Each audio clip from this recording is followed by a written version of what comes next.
everyone, and welcome back to my channel. Today we're going to talk about William and the Artist Model. This is a play in one act written by Richmal Crompton. It was published by J. Garnett Miller in 1956. It features the Outlaws and their quest to write a new play. They're not quite sure what the play will be about, so they're visiting Archie, the artist, to try and borrow some of his clothes that he uses for his paintings. And as soon as they can borrow some clothes, then they'll know what the play is about. So they get to Archie's cottage, and he's not in, so of course they find their own way in. But along the way, Violet Elizabeth joins them too, and of course they're never happy about this, but they end up letting her in, and she decides to do a spot of spring cleaning. Lots of fun ensues. Including we find out that Archie's aunt is on the way. It was meant to be a surprise, but Archie's sister has let him know in advance because he needs to rediscover a silver teapot that she left him. As he goes out to buy cakes and things for her impending visit, William and the Outlaws decide that this blob on Archie's painting that's supposed to be a tramp looks nothing like a tramp. So what do? They go out and find a tramp. Of course this tramp then attempts to steal the teapot, but fortunately it's Violet Elizabeth to the rescue.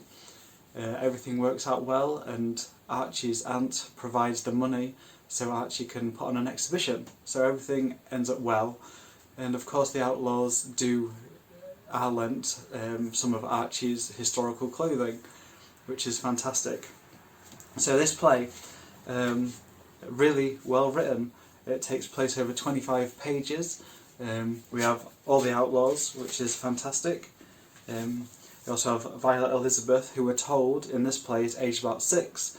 Archibald Manister, Archie the artist, his aunt Georgina Manister, and an unnamed tramp. I have this lovely image on the front there. But this play, which is quite rare now, is not the only place that you can see a version of this story. By the way, this story is fantastic. Some of the discussions that the Outlaws are having reminds me a lot of Enid Blyton.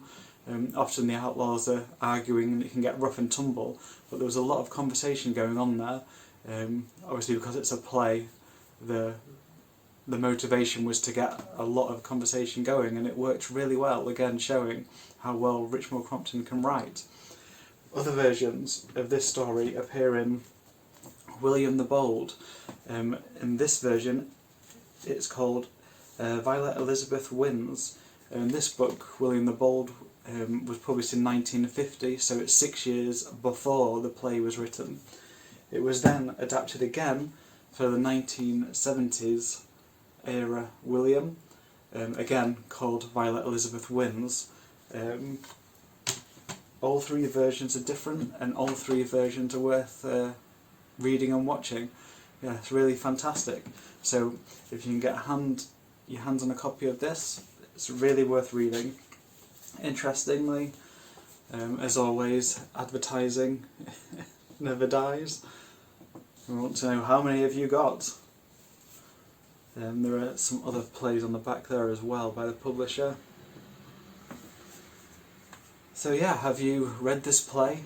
Have you read Violet Elizabeth Wins in William the Bold, or have you seen it from the Just William TV series? I'd be interested to know your thoughts on it. Thanks for watching, and see you next time. Bye.